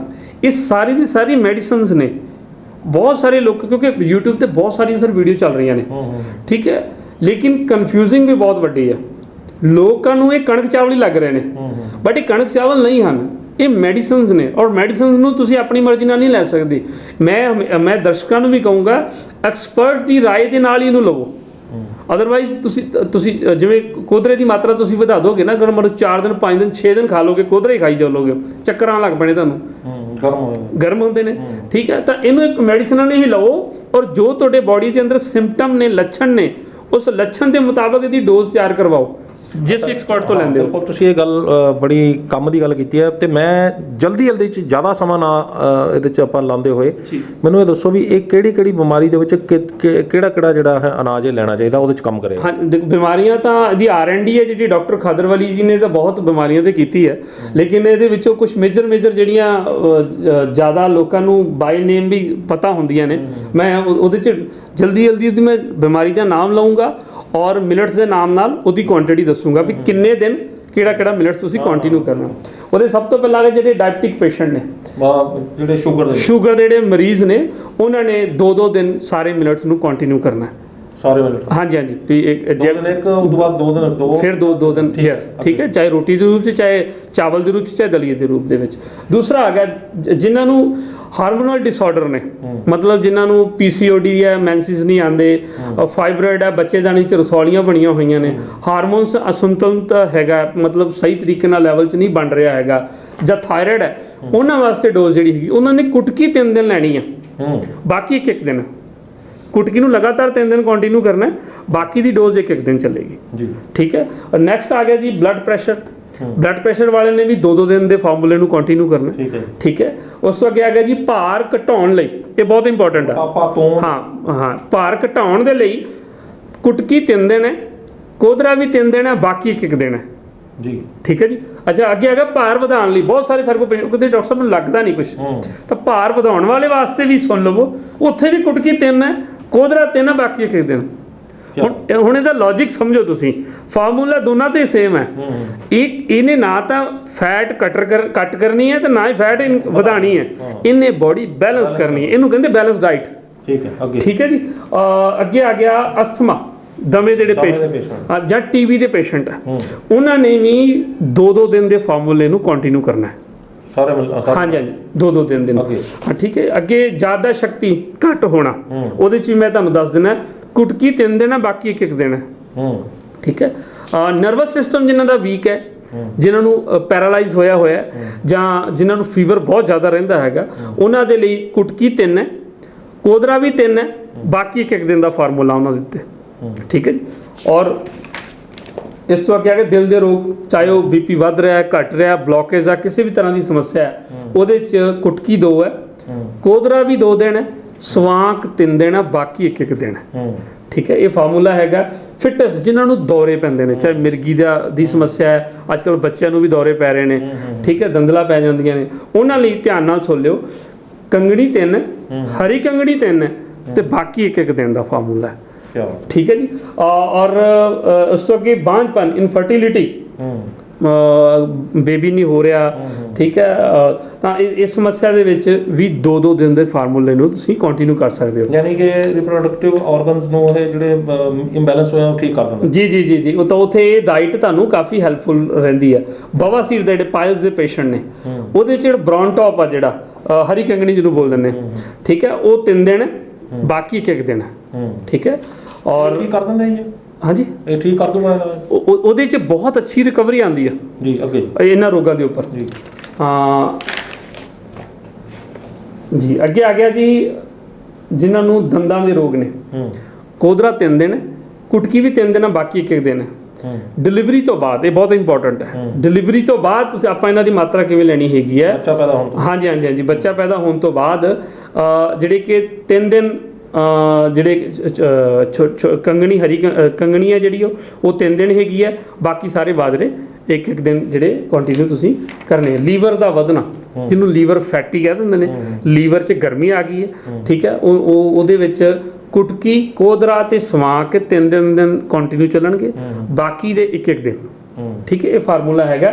ਬਾਕੀ ਇਸੇ ਤਰ੍ਹਾਂ ਇਹਦੀ ਕੰਪਲੀਟ ਸਾਡੇ ਕੋਲ R&D ਹੈ, ਜਿਹਨੂੰ ਅਸੀਂ 14 ਤਰ੍ਹਾਂ ਦੇ ਕੈਂਸਰ ਦੇ ਉੱਤੇ ਇਹਦੀ R&D ਕੀਤੀ ਡਾਕਟਰ ਖਾਦਰਵਾਲੀ ਜੀ ਨੇ, ਠੀਕ ਹੈ, ਜਿਹਦੇ ਵਿੱਚ ਮੈਂ ਤੁਹਾਨੂੰ ਮੋਟਾ ਦੱਸ ਦਿੰਦਾ ਹੈਗਾ। ਫੇਫੜਿਆਂ ਦੇ ਕੈਂਸਰ ਤੋਂ ਲੈ ਕੇ ਬੱਚੇਦਾਨੀ ਦੇ ਕੈਂਸਰ ਤੱਕ ਦੇ ਇਹਦੇ ਵਿੱਚ R&D 'ਚ ਉਹਨਾਂ ਨੇ ਇਹਦੀ ਡੋਜ਼ ਦਿੱਤੀ ਹੋਈ ਹੈ, ਜਿਹੜੀ ਅਸੀਂ ਅਨਾਜ ਨਾਲ ਹੀ ਜੀ ਹਾਂਜੀ, ਇਹ ਨਾ ਮੈਂ ਫਿਰ ਕਹਿਣਾ ਚਾਹੂੰਗਾ ਦਰਸ਼ਕਾਂ ਨੂੰ ਵੀ ਕਿ ਇਹਨੂੰ ਕਣਕ ਚਾਵਲ ਸਮਝ ਕੇ ਨਾ ਖਾਈ ਚੱਲੋ, ਇਹਨੂੰ ਇੱਕ ਐਕਸਪਰਟ ਕਿਸੇ ਡਾਕਟਰ ਦੀ ਰਾਏ ਦੇ ਵਿੱਚ ਰਹਿ ਕੇ ਹੀ ਇਹਨੂੰ ਯੂਜ਼ ਕਰੋ, ਤਾਂ ਜੋ ਤੁਹਾਡੀ ਬਾਡੀ ਦੀ ਜੋ ਵੀਕਨੈਸ ਹੈ, ਕਮੀ ਹੈ, ਤੇ ਰੋਗ ਹੈ, ਤੇ ਰੋਗ ਦੇ ਲੱਛਣ ਹੈ, ਉਹਦੇ ਮੁਤਾਬਕ ਤੁਹਾਨੂੰ ਡੋਜ਼ ਦੇ ਸਕੇ, ਤੇ ਤੁਸੀਂ ਇਹਦੇ ਤੋਂ ਇਫੈਕਟਿਵ ਜਿਹੜੇ ਕਿ ਫਾਇਦੇ ਲੈ ਸਕੋ। ਇਹ ਨਾ ਹੋਵੇ ਕਿ ਤੁਸੀਂ ਆਪਣੀ ਮਰਜ਼ੀ ਨਾਲ 3-4 ਮਹੀਨੇ ਖਾ ਵੀ ਲਵੋ, ਕੋਈ ਫਾਇਦਾ ਵੀ ਨਾ ਹੋਵੇ, ਠੀਕ ਹੈ। ਉਸ ਤੋਂ ਬਾਅਦ ਤੁਸੀਂ ਫਰਸਟ੍ਰੇਟ ਹੋ ਜਾਣਾ, ਤੁਸੀਂ ਇੱਧਰ ਨੂੰ ਕਿਸੇ ਦੀ ਗੱਲ ਨਹੀਂ ਸੁਣਨੀ ਹੈਗੀ ਕਿ ਹਾਂਜੀ ਅੱਛੇ ਹੈ, ਉਹਨੂੰ ਬੋਲੋ ਕਿ ਮੇਰੇ ਤੋਂ ਕੋਈ ਫਾਇਦਾ ਨਹੀਂ ਹੋਇਆ। ਕਿਸੇ ਐਕਸਪਰਟ ਦੀ ਰਾਏ ਦੇ ਅੰਡਰ ਜਾ ਕੇ ਤੁਸੀਂ ਇਹਨੂੰ ਯੂਜ਼ ਕਰੋ ਤਾਂ ਜੋ ਉਹਦੇ ਬਹੁਤ ਸਾਰੇ ਫਾਇਦੇ ਮਿਲਣ ਤੁਹਾਨੂੰ। ਤੇ ਕੁੱਲ ਮਿਲਾ ਕੇ ਜੇਕਰ ਤੁਹਾਡੇ ਮੁਤਾਬਕ ਇਹ ਅਨਾਜ ਵੀ ਲੈਂਦੇ ਨੇ, ਆਪਣਾ ਜੋ ਕੁਝ ਉਹਨਾਂ ਦੀਆਂ ਕਮੀਆਂ ਨੇ ਉਹ ਵੀ ਪੂਰੀਆਂ ਕਰ ਲੈਂਦੇ ਨੇ, ਨਮਕ ਵੀ ਠੀਕ ਕਰ ਲੈਂਦੇ ਨੇ, ਆਪਣਾ ਜਿਹੜੇ ਉਹਦੇ 'ਚ ਖਾਣੇ ਦੇ ਵਿੱਚ ਜਿਹੜੇ ਨਟਸ ਵੀ ਸ਼ਾਮਿਲ ਕਰ ਲੈਂਦੇ ਨੇ, ਡਰਾਈ ਫਰੂਟ ਵਗੈਰਾ, ਤੇ ਉਸ ਤੋਂ ਬਾਅਦ ਫਿਰ ਪ੍ਰੋਬਲਮ ਜਿਹੜੀ ਆ ਉਹ ਆਉਣ ਦੇ ਚਾਂਸ ਘੱਟ ਜਾਣਗੇ। ਦੇਖੋ ਇਹਦੇ 'ਚ ਵੱਡਾ ਐਡਵਾਂਟੇਜ ਕੀ ਮਿਲੇਗਾ, ਮੈਂ ਤੁਹਾਨੂੰ ਉਹ ਦੱਸ ਦਿੰਦਾ ਸ਼ਾਰਟ ਦੇ ਵਿੱਚ ਹੀ। ਉਹ ਹੈਗਾ ਕਿ 30 ਸਾਲ ਤੋਂ ਬਾਅਦ ਵੀ ਉਹਨਾਂ ਦੇ ਸਰੀਰ ਕੋਲ ਰੋਗਾਂ ਲੜਨ ਦੀ ਤਾਕਤ ਬਹੁਤ ਪਈ ਹੋਏਗੀ, ਠੀਕ ਹੈ। ਜਦੋਂ ਤਾਕਤ ਤੁਹਾਡੇ ਕੋਲ ਹੈ ਲੜਨ ਦੀ, ਫਿਰ ਸਰੀਰ ਦੇ ਉੱਪਰ ਕਿਸੇ ਵੀ ਤਰ੍ਹਾਂ ਦਾ ਕੋਈ ਵੀ ਈਵਨ ਕਈ ਵਾਰੀ ਇਨਸਾਨ ਨਾਲ ਇੱਕ ਕੋਈ ਘਟਨਾ ਵਾਪਰ ਜਾਂਦੀ, ਐਕਸੀਡੈਂਟ ਹੋ ਜਾਂਦਾ, ਬੋਡੀ ਦਾ ਕੋਈ ਹਿੱਸਾ ਫ੍ਰੈਕਚਰ ਹੋ ਜਾਂਦਾ, ਤਾਂ ਉੱਥੇ ਵੀ ਇਮਿਊਨਿਟੀ ਨੇ ਹੀ, ਅਗਰ ਕੋਈ ਜੁਆਇੰਟ ਕਰੈਕ ਹੋ ਗਿਆ, ਫ੍ਰੈਕਚਰ ਹੋ ਗਿਆ, ਤਾਂ ਉਹ ਜੁਆਇੰਟ ਨੂੰ ਜਿਹੜਾ ਕਿ ਤਿਆਰ ਕਰਨਾ ਅਗਲੀ ਨਵੀਂ ਹੱਡੀ ਦੇ ਵਿੱਚ, ਉੱਥੇ ਵੀ ਇਮਿਊਨਿਟੀ ਚਾਹੀਦੀ ਹੈ, ਰੋਗਾਂ ਲੜਨ ਦੀ ਤਾਕਤ ਚਾਹੀਦੀ ਹੈ। ਕਿਉਂਕਿ ਇਹ ਸਾਰੇ ਦੇ ਸਾਰੇ ਮਿਨਰਲਸ, ਵਿਟਾਮਿਨ ਦੇ ਸੋਰਸ ਤੁਹਾਡੀ ਬੋਡੀ 'ਚ ਪਹਿਲਾਂ ਇਨਟੇਕ ਹੈ, ਉਹਦੇ ਕੋਲ ਬਹੁਤ ਕੁਝ ਹੋਏਗਾ ਤੁਹਾਡੀ ਰਿਪੇਅਰ ਕਰਨ ਵਾਸਤੇ। ਯਾਨੀ ਕੁੱਲ ਮਿਲਾ ਕੇ ਦੇਖਿਆ ਇਹਦੇ 'ਚ ਇਹ ਕਹਿ ਸਕਦੇ ਹਾਂ ਵੀ ਜੇਕਰ ਆਪਣੇ ਕੋਲ ਹਥਿਆਰ ਆਪਣੇ ਕੋਲ ਹੈ ਜੀ, ਤਾਂ ਆਪਣਾ ਜਿਹੜਾ ਉਹ ਕੌਨਫੀਡੈਂਸ ਹੀ ਜਿਹੜਾ ਉਹਨਾਂ ਵੱਧ ਜਾਂਦਾ ਕਿ ਆਪਾਂ ਨੂੰ ਜੇ ਕੋਈ ਬਿਮਾਰੀ ਆ ਵੀ ਜਾਵੇ ਤਾਂ ਦੇਖ ਲਾਂਗੇ। ਬਿਲਕੁਲ ਸਰ, ਆਲਰੇਡੀ ਇੱਕ ਹੋਰ ਚੀਜ਼, ਦੂਸਰੀ ਚੀਜ਼ ਇਹ ਵੀ ਹੈਗੀ ਹੈ ਕਿ ਕਿੰਨੇ ਕੁ % ਲੋਕ ਨੇ ਜਿਹੜੀ ਇਹਨਾਂ ਚੀਜ਼ਾਂ ਨੂੰ 30 ਸਾਲ ਤੋਂ ਬਾਅਦ ਫੋਲੋ ਕਰ ਰਹੇ ਨੇ, 1% ਵੀ ਨਹੀਂ ਹੈਗੇ। ਅਗਰ ਉਸ ਸਾਰੀ ਭੀੜ ਦੇ ਵਿੱਚੋਂ ਤੁਸੀਂ ਓਬਜ਼ਰਵ ਕਰ ਰਹੇ ਹੋ ਕਿ ਤੁਹਾਡੇ ਜਿਹੜੇ ਹਾਣੀ ਨੇ, ਤੁਹਾਡੇ ਹਮ ਉਮਰ ਨੇ, ਉਹ ਤਾਂ ਬਿਨਾਂ ਗੋਲੀ ਤੋਂ ਸੌਂਦੇ ਨਹੀਂ ਹੈਗੇ, ਔਰ ਤੁਹਾਨੂੰ ਕਿਸੇ ਗੋਲੀ ਦੀ ਜ਼ਰੂਰਤ ਨਹੀਂ ਪੈਂਦੀ, ਕਿ ਇੰਨੀ ਚੀਜ਼ ਤੁਹਾਡੀ ਬੋਡੀ ਦੇ ਵਿੱਚ ਵਿਲ ਪਾਵਰ ਬੜੀ ਬਣਾ ਕੇ ਰੱਖਦੀ ਹੈਗੀ, ਤੁਹਾਡਾ ਕੌਨਫੀਡੈਂਸ ਬਹੁਤ ਅਪ ਹੁੰਦਾ ਹੈ। ਜਵਾਨ ਵੀ ਦਿਖਣ ਲੱਗ ਜਾਂਦਾ ਫਿਰ ਪਹਿਲਾਂ ਨਾਲੋਂ। ਡੈਫੀਨੇਟਲੀ ਸਰ, ਜੋ ਇਨਸਾਨ ਬੁੱਢਾ ਕਦੋਂ ਹੁੰਦਾ, ਜਦੋਂ ਉਹਦੀਆਂ ਅੰਦਰੋਂ ਛਾਵਾਂ, ਅੰਦਰੋਂ ਉਹਦੇ ਚਾਹ ਮਰ ਜਾਂਦੇ ਨੇ, ਤੇ ਜਦੋਂ ਤੁਹਾਡੇ ਅੰਦਰੋਂ ਛਾਵਾਂ ਤੇ ਚਾਹ ਕੰਟੀਨਿਊ ਕਰ ਰਹੇ ਨੇ, ਤੁਸੀਂ ਕਿੱਥੋਂ ਬੁੱਢੇ ਹੋਵੋਗੇ। ਕਿਆ ਬਾਤ ਹੈ ਡਾਕਟਰ ਸਾਹਿਬ, ਤੁਸੀਂ ਬੜੀ ਕੀਮਤੀ ਜਾਣਕਾਰੀ ਦਿੱਤੀ ਹੈ, ਔਰ ਸਾਹਮਣੇ ਤੁਸੀਂ ਪ੍ਰੋਡਕਟ ਰੱਖ ਕੇ, ਸਾਰੇ ਪਦਾਰਥ ਸਾਹਮਣੇ ਰੱਖ ਕੇ ਤੁਸੀਂ ਜਿਹੜੀ ਇਹ ਜਾਣਕਾਰੀ ਦਿੱਤੀ ਹੈ ਤੇ ਸਮਝਾਇਆ ਵੀ ਕਿਸ ਤਰੀਕੇ ਨਾਲ ਜਿਹੜਾ ਅਸੀਂ ਅਨਾਜਾਂ ਦੇ ਨਾਲ ਹੀ ਅਸੀਂ ਆਪਣੇ ਸਰੀਰ ਦਾ ਆਪ ਇਲਾਜ ਕਰ ਸਕਦੇ ਹਾਂ, ਪਰ ਇੱਕ ਐਕਸਪਰਟ ਦੀ ਰਾਏ ਦੇ ਨਾਲ। ਇਸ ਤੋਂ ਇਲਾਵਾ ਹੋਰ ਕੁਝ ਕਹਿਣਾ ਚਾਹੋਗੇ ਤੁਸੀਂ? ਜੀ, ਮੈਂ ਥੋੜ੍ਹਾ ਜਿਹਾ ਦੱਸ ਦਿਆਂ, ਕਿਉਂਕਿ ਇਹ ਜਿਹੜੇ ਮਿਲਟਸ ਨੇ ਸਾਡੇ ਕੋਲ ਆਰਗੈਨਿਕ ਪ੍ਰੋਸੈਸਡ ਕੀਤੇ ਗਏ ਮਿਲਟਸ ਨੇ, ਅਨਪੋਲਿਸ਼ਡ ਨੇ, ਔਰ ਡਾਇਰੈਕਟਲੀ ਇਹਨਾਂ ਨੂੰ ਅਸੀਂ ਖੇਤ ਤੋਂ ਸਾਡੀ ਜਿਹੜੀ ਸੰਸਥਾ ਹੈਗੀ ਉਹ ਲੈਂਦੀ ਹੈਗੀ ਆ। ਕੁਆਲਿਟੀ ਅੱਛੀ ਹੈ, ਔਰ ਜਿਹਦੇ ਨਾਲ ਤੁਸੀਂ ਐਜ਼ ਏ ਮੈਡੀਸਨਲ ਇਹਨੂੰ ਯੂਜ਼ ਕਰਨਾ ਹੈ, ਤੇ ਤੁਹਾਨੂੰ ਅੱਛਾ ਬੈਨੀਫਿਟ ਤੁਸੀਂ ਲੈ ਸਕੋ। ਬਹੁਤ ਸ਼ੁਕਰੀਆ ਡਾਕਟਰ ਸਾਹਿਬ ਤੁਹਾਡਾ, ਨਿਊਜ਼ ਏਸ਼ੀਆ ਪੰਜਾਬੀ ਨਾਲ ਗੱਲਬਾਤ ਕਰਨ ਲਈ ਬਹੁਤ ਬਹੁਤ ਧੰਨਵਾਦ। Thank you News Asia Punjabi ਦਾ, ਸਾਰੀ ਟੀਮ ਦਾ, ਕਿ ਤੁਸੀਂ ਉਪਰਾਲਾ ਕਰ ਰਹੇ ਹੋ, ਅੱਛੀ ਚੀਜ਼ਾਂ ਨੂੰ ਲੋਕਾਂ ਤੱਕ ਲੈ ਕੇ ਜਾ ਰਹੇ ਹੋ। ਔਰ ਅੱਜ ਜਿਸ ਤਰ੍ਹਾਂ ਦਾ ਸਮਾਂ ਚੱਲ ਰਿਹਾ ਹੈ, ਸਮੇਂ ਦੇ ਵਿੱਚ ਹਰ ਇਨਸਾਨ ਕੌਨਸ਼ੀਅਸ ਹੈ, ਉਹ ਸਮਝਣਾ ਚਾਹੁੰਦਾ ਹੈ, ਸਿੱਖਣਾ ਚਾਹੁੰਦਾ ਹੈ, ਔਰ ਆਪਣੇ ਪਰਿਵਾਰ ਨੂੰ ਲੰਬੀ ਉਮਰ ਤੱਕ ਲੈ ਕੇ ਜਾਣਾ ਚਾਹੁੰਦਾ। ਉਹਦੇ 'ਚ ਤੁਹਾਡੀ ਟੀਮ ਦਾ, ਤੁਹਾਡੇ ਚੈਨਲ ਦਾ ਬਹੁਤ ਅੱਛਾ ਰੋਲ ਹੈ ਜੀ। ਬਹੁਤ ਸ਼ੁਕਰੀਆ। ਸੋ ਇਹ ਸਨ ਡਾਕਟਰ ਵਰਿੰਦਰ ਸਿੰਘ ਭੁੱਲਰ, ਮੋਗਾ ਤੋਂ ਨੇ, ਆਪਣਾ ਇੱਕ ਹਸਪਤਾਲ ਚਲਾ ਰਹੇ ਨੇ, ਨੈਚੁਰਲ ਢੰਗ ਦੇ ਨਾਲ ਜਿਹੜਾ ਇਹ ਲੋਕਾਂ ਦਾ ਇਲਾਜ ਕਰ ਰਹੇ ਨੇ। ਅਨਾਜ ਤੇ ਜਿਹੜੇ ਕੁਦਰਤੀ ਸੋਮਿਆਂ ਤੋਂ ਜਿਹੜੀਆਂ ਚੀਜ਼ਾਂ ਤਿਆਰ ਹੁੰਦੀਆਂ ਨੇ, ਉਹ ਉਸ ਢੰਗ ਦੇ ਨਾਲ ਜਿਹੜਾ ਲੋਕਾਂ ਨੂੰ ਖਾਣ ਪੀਣ ਦੱਸ ਰਹੇ ਨੇ, ਉਸ ਤਰੀਕੇ ਨਾਲ ਇਲਾਜ ਕਰ ਰਹੇ ਨੇ, ਉਸ ਤਰੀਕੇ ਦੀਆਂ ਦਵਾਈਆਂ, ਇਲੈਕਟ੍ਰੋ ਹੋਮੋਪੈਥੀ ਦੀ ਪੱਧਤੀ ਨੂੰ ਇਹ ਪ੍ਰਮੋਟ ਕਰ ਰਹੇ ਨੇ, ਉਸ ਦੇ ਮੁਤਾਬਕ ਇਲਾਜ ਕਰਦੇ ਨੇ। ਤੇ ਇਹਨਾਂ ਕੋਲ ਜਿਹੜਾ ਇੱਕ ਵਾਰੀ ਆਉਂਦਾ ਹੈ, ਉਹ ਨਾ ਸਿਰਫ ਆਪਣਾ ਇਲਾਜ ਕਰਕੇ ਠੀਕ ਹੋ ਕੇ ਜਾਂਦਾ, ਬਲਕਿ ਇਹਨਾਂ ਕੋਲ ਕੁਝ ਇਸ ਤਰ੍ਹਾਂ ਦੇ ਗੁਣ ਲੈ ਕੇ ਜਾਂਦਾ ਕਿ ਉਹ ਅੱਗੇ ਹੋਰਾਂ ਨੂੰ ਵੀ ਜਾਗਰੂਕ ਕਰਦਾ, ਤੇ ਹੋਰਾਂ ਨੂੰ ਵੀ ਉਹ ਇਲਾਜ ਜਿਹੜਾ ਉਹ ਆਪਣੇ ਆਪ ਘਰ ਬੈਠੇ ਇਲਾਜ ਕਰਨ ਦੇ ਜਿਹੜੀ ਆ ਉਹ ਇੱਕ ਗੁਣ ਦੇ ਦਿੰਦਾ। ਸੋ ਤੁਹਾਨੂੰ ਇਹ ਗੱਲਬਾਤ ਕਿਵੇਂ ਲੱਗੀ, ਆਪਣੀ ਰਾਏ ਸਾਨੂੰ ਸਾਡੇ ਕਮੈਂਟ ਬਾਕਸ 'ਚ ਜ਼ਰੂਰ ਦੇਣਾ। ਜੇ ਵੀਡੀਓ ਚੰਗੀ ਲੱਗੀ ਹੈ ਤਾਂ ਇਸ ਨੂੰ ਅੱਗੇ ਸ਼ੇਅਰ ਜ਼ਰੂਰ ਕਰ ਦਿਓ। ਸਾਡੇ ਚੈਨਲ ਨੂੰ ਲਾਈਕ ਤੇ ਸਬਸਕ੍ਰਾਈਬ ਕਰਨਾ ਨਾ ਭੁੱਲਿਓ। ਅਗਲੀ ਵਾਰ ਫੇਰ ਹਾਜ਼ਰ ਹੋਵਾਂਗੇ ਇੱਕ ਨਵੇਂ ਮੁੱਦੇ, ਇੱਕ ਨਵੇਂ ਮਹਿਮਾਨ ਦੇ ਨਾਲ। ਉਦੋਂ ਤੱਕ ਮੈਨੂੰ ਦਿਓ ਇਜਾਜ਼ਤ। ਧੰਨਵਾਦ।